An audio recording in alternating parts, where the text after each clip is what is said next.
Ayant fini de mendier dans un village désolé, je rentre à mon ermitage aux pierres de mousse verte.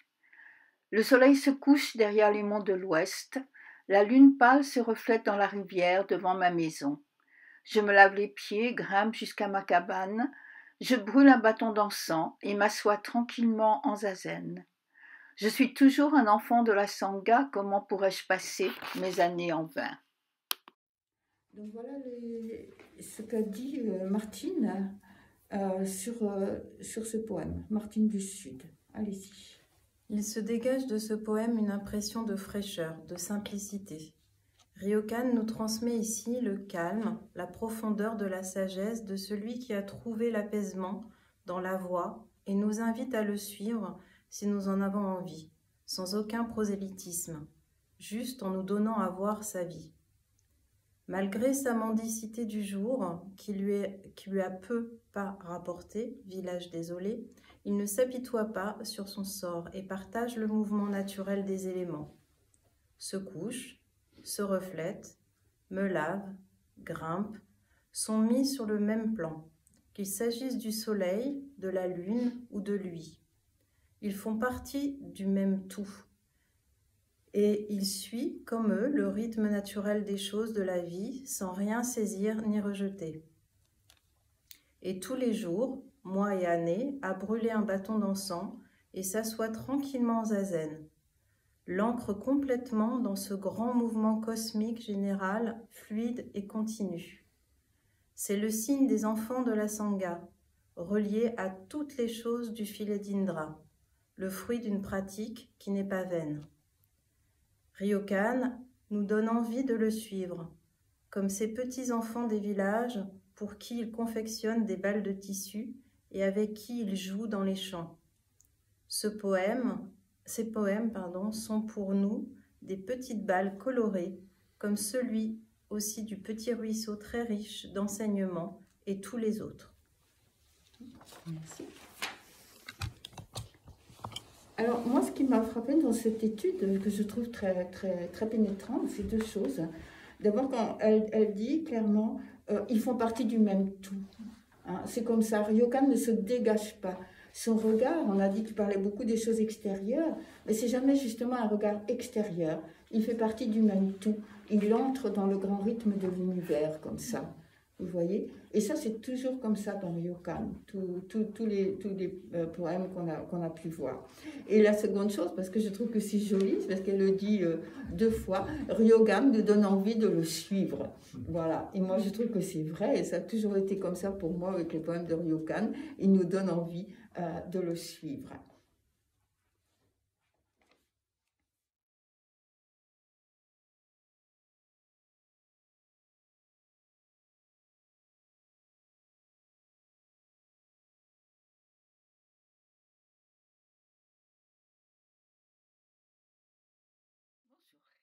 Donc, je voudrais reprendre l'enregistrement qui n'a pas marché samedi, l'enregistrement sur le poème de Ryokan, dont on vient de parler. Et je vais reprendre un peu ce que j'ai dit parce que il s'est passé une chose qui m'a beaucoup intéressée. Je lisais ce livre, je vous ai mis la couverture, la Ryokan Revisited de Komura Roshi, et il y a dedans une étude donc de ce poème de Ryokan que je vais donner, et en même temps je lisais un autre livre qui traite du concept de Ma. J'ai déjà parlé une ou deux fois, Ma, c'est-à-dire l'espace, et il rapproche cela. En tout cas, on peut faire un rapprochement, excusez-moi, j'aime pas répéter les choses, on peut faire un rapprochement avec le poème de Maître Dogen. Mais déjà, j'ai trouvé que cette notion de Ma et une autre notion qui s'appelle Aiwa était très intéressante, et donc je voulais la partager. Alors après, j'ai dit, je sais pas si ça vous intéressera ou pas, mais moi, j'aimerais la partager. Donc le Ma, je vous ai mis comment ça s'écrit, c'est comme une porte comme ça, et au milieu, il y a le soleil. Ce qui est étrange, c'est qu'au départ, si on fait comment dire, si on remonte le signe, au départ c'était la lune. Et Ma, c'est l'idée de, vous voyez, regarder à travers des volets pas tout à fait clos comme ça, et on voit et il y a la lumière de la lune qui passe. Donc Ma, c'est quelque chose qui sépare les choses ou les faits. Mais, et c'est là où c'est intéressant pour nous, c'est qu'en les séparant, il crée un intervalle qui ne fait pas que séparer les deux choses, mais qui en fait, cet intervalle même les relie. Alors, je pense que pour nous, c'est un petit peu étrange parce qu'on a tendance à voir plus les séparations que justement ce rapprochement de deux choses avec un intervalle. Mais je vais expliquer et je pense que ça devient plus clair. Ce qu'il dit, c'est que Ma, c'est donc ces deux choses séparées. Et puis, ce qui est important, c'est que l'intervalle du Ma, c'est pas seulement cet intervalle entre deux choses, mais c'est la relation ternaire avec nous, avec notre propre existence. Ça veut dire que les choses qui nous entourent sont pas dissociables de nous. C'est toujours l'histoire de nous sommes. Hein. C'est pour ça que j'aimais bien ce que Martine avait écrit dans le texte qu'a lu Marie-Lise, c'est que Ryokan est dans un tout. Et nous sommes évidemment dans le même tout. Et donc, quand il y a cet intervalle, nous sommes aussi dans l'histoire. Donc, c'est une relation entre deux choses et notre propre existence. Et c'est toujours une histoire de relation, en fait. Donc, les choses qui nous entourent ne sont pas séparables de notre propre existence et elles ne sont pas séparables les unes des autres. Alors, Ma, c'est quelque chose dans l'espace, mais c'est aussi quelque chose de temporel. Alors là, je pense que c'est peut-être plus facile à comprendre. Alors, je vous lis donc les extraits de ce livre. Il dit que l'intervalle qui se manifeste sur le temps. Par exemple, une pause dans un mouvement sur une scène ou une interruption dans un chant. Et il cite le théâtre No. Et dans le théâtre No, bon, vous avez certainement vu des théâtres No, vous savez, il y a une déclamation et puis une pause. Et la déclamation reprend. Et ce qui est important, c'est que dans cette pause, l'acteur conserve toute sa concentration. Et je pense, si vous avez parlé, si vous parlez en public, si vous parlez devant une classe, si vous parlez, vous le sentez bien. Vous faites une pause, mais qui n'est pas une pause d'arrêt, qui est une pause dans laquelle vous êtes très présent pour continuer sur votre idée. Et ça se sent. Parce que quand vous faites une pause d'arrêt, ça veut dire une pause parce que vous, je sais pas quoi, vous pensez à autre chose ou il y a quelque chose qui attire votre attention ou quoi, toute l'attention des autres, des personnes qui regardent, disparaissent en même temps. Donc, le Ma, c'est cette pause, un intervalle qui a un effet esthétique ou un effet artistique ou émotionnel. Il donne un autre exemple que je trouve assez clair, c'est quand on dit « Ah, c'est beau ». Entre le A et le c'est beau, on sent bien qu'il y a une continuité. Et en même temps, le fait de laisser un espace, ça laisse une respiration. Mais en même temps, c'est pas séparé. Vous voyez? Et il dit la même chose pour, par exemple, sur une toile, un peu de blanc sur une toile qui va mettre en relief, qui n'est pas une séparation encore. Hein. C'est ça ce qui est intéressant. C'est que ce sont deux choses séparées, mais qui, en fait, sont reliées. Et ça, c'est, comment dire, les deux se tiennent ensemble. Ça, c'est l'idée de Ma. Et Ma, c'est aussi donc le temps, je l'ai dit. Et là, après, on arrive à un autre concept. Et c'est intéressant parce qu'en parlant le samedi avec les autres personnes, on a tous reconnu cette idée, comme le Ma, là, de cette pause qui relie, en fait. Quand on le dit comme ça, en concept abstrait, ça ne dit rien. Mais quand on le vit, on le comprend tous très bien.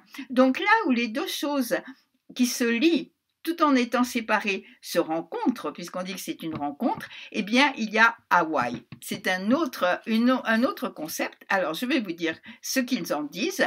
Deux choses qui se dirigent l'une vers l'autre, et qu'au lieu de s'opposer et de se supprimer mutuellement, elles se combinent et s'interpénètrent. Et la culture japonaise, dit le livre, accorde une attention à la beauté de cette Hawaï. Un exemple. Ça, c'est le début d'un livre qui s'appelle Notes de chevet de Sei Shonagon. C'était une femme qui vivait au Moyen-Âge japonais, à l'époque de Kyoto, de l'Empire, et elle a écrit ses notes. Elle était concubine de l'empereur. Bon, on ne demande pas si ça lui plaisait ou pas. Elle appartenait à une famille importante et pof, on l'a mis à la cour. Mais elle a écrit des choses vraiment très drôles. Elle avait un regard extrêmement précis, très caustique, et en même temps, elle parle beaucoup de la beauté. À l'époque de Kyoto et Heian-kyo, c'est vraiment une époque où je crois peu de cas dans l'histoire humaine où il y a une telle sophistication, une telle attention à la beauté, etc. Mais en même temps, Shonagon, elle est très drôle. Donc, voici ce qu'elle écrit au début de son livre. Au printemps, c'est l'aurore que je préfère. La cime des monts devient peu à peu distincte et s'éclaire faiblement. Des nuages violacés s'allongent en minces traînées. Cette beauté, décrite ici, c'est le raffinement momentané qui n'appartient ni au monde de la lumière, ni au monde des ténèbres, mais où lumière et obscurité se mêlent lorsque les alentours des crêtes des montagnes sont éclairés par la lumière encore faible de l'eau de naissance. Donc, c'est ce moment où, à l'aube, se distinguent peu à peu les couleurs des choses et le monde de la lumière se devine, tandis qu'il apparaît peu à peu au sein des ombres. Et cette beauté qui n'est jamais inhérente à la chose elle-même et qui apparaît à travers la pénombre et qui arrive dans le cœur des gens. Et d'une certaine façon, c'est exactement ça que Okumura Roshi a noté dans le poème de Ryokan. Donc là, je vais donner maintenant les notes de Okumura Roshi, un petit peu recoupées, mais voilà ce qu'il écrit. Vous connaissez l'expression Eko Ensho dans le Fukan Zazengi, que l'on traduit par tourner sa lumière vers l'intérieur et illuminer le soi. Mais, dit Okumura Roshi, ce n'est pas une très bonne traduction, parce que E de Eko signifie tourner. Ko, c'est lumière. Vous le connaissez la plupart parce que j'en ai souvent parlé et je l'utilise souvent dans les noms de rakusu. Et ensuite, on a retourné et illuminé. L'expression signifie tourner la lumière et retourner l'illumination. Cette expression, pour ce Okumura Roshi, ressemble au pays des commentaires d'Okumura Roshi, de ce poème. J'ai eu beaucoup de problèmes. Vous voyez, c'est troisième partie des commentaires de ce poème. Excusez-moi, j'essaye d'ouvrir en même temps le texte. Ok, donc je vais enregistrer parce que je trouve que c'est très important ce que dit Okumura Roshi à propos de ce poème de Ryokan. Donc le soleil est déjà couché. Il est couché derrière les montagnes de l'ouest. Donc, le soleil est déjà parti, la lune est encore très pâle, pourtant le ciel est encore très illuminé. Donc, bien que le soleil ait disparu, sa lumière illumine encore le monde entier. C'est cela ce que signifie tourner la lumière. Le soleil n'est plus là, mais la lumière du soleil retourne et illumine le monde entier. Les montagnes de l'ouest sont illuminées par cette lumière d'un soleil déjà disparu et elles la reflètent, rendant le ciel brillant et lumineux. En fait, le soleil, c'est-à-dire l'énergie de la vie, a presque disparu et pourtant, cette énergie de la vie illumine le monde de façon telle que le monde est nous, parce qu'il ne faut pas oublier que nous sommes toujours inclus dans tout cet univers, en fait, dans tout ce paysage. Ryokan ne le regarde pas de l'extérieur, il est dans ce paysage. Donc, cette énergie de la vie illumine le monde de façon telle que le monde et nous devenons brillants et lumineux dans cette lumière à l'intérieur de laquelle nous existons. Donc, le moment du crépuscule entre jour et nuit. Pendant le jour, nous avons beaucoup de choses à faire, à réfléchir, etc. Et lorsque la nuit arrive, ou en tout cas au crépuscule, nous pouvons mettre de côté toutes ces réflexions, toutes ces prises de décision et métaphoriquement nous déchausser, nous laver les pieds dans la rivière afin de soulager les douleurs de la journée. Ce n'est pas encore la nuit, il ne fait pas encore sombre. Dans le zen, l'obscurité signifie que la discrimination n'est plus possible, alors que le jour est le moment de la discrimination. Discrimination, il faut bien entendre ici que c'est un mot qui signifie choix. Dans la journée, nous avons devant nous plein de phénomènes, je parle de phénomènes dans tous les sens de ce terme, n'est-ce pas? Dans la journée, nous avons à choisir sans cesse ce que nous allons faire, ce que nous allons dire, etc. Tout est là devant nous, nous le voyons. Mais l'obscurité signifie que les choses disparaissent, les choses deviennent une, et c'est pour le zen le moment de la non-discrimination. Donc ce crépuscule est un peu un passage entre les deux, entre discrimination et non-discrimination, ou comme le dit Maître Dogen dans le Fukan Zazengi, entre pensée et non-pensée. Et là on en arrive à cette description du crépuscule avec un rapprochement avec notre zazen. Parce que de la même façon, Pendant Zazen, notre esprit pensant, discriminant, s'est déjà couché comme le soleil. Même s'il y a des pensées qui vont et viennent, nous ne faisons plus vraiment de discrimination. Donc, dans notre Zazen, comme dans cet instant du crépuscule, penser, ces pensées qui vont et viennent, mais que nous ne choisissons plus, et non pensées, le moment de Zazen, sont présents. Donc notre Zazen n'est pas complètement non pensée et n'est pas complètement non discrimination. Les pensées vont et viennent sans cesse, mais nous ne les suivons pas, nous les laissons apparaître et nous les laissons partir. C'est comme le crépuscule, la limite entre le jour où nous avons à discriminer et la nuit où nous pouvons juste nous reposer et dormir.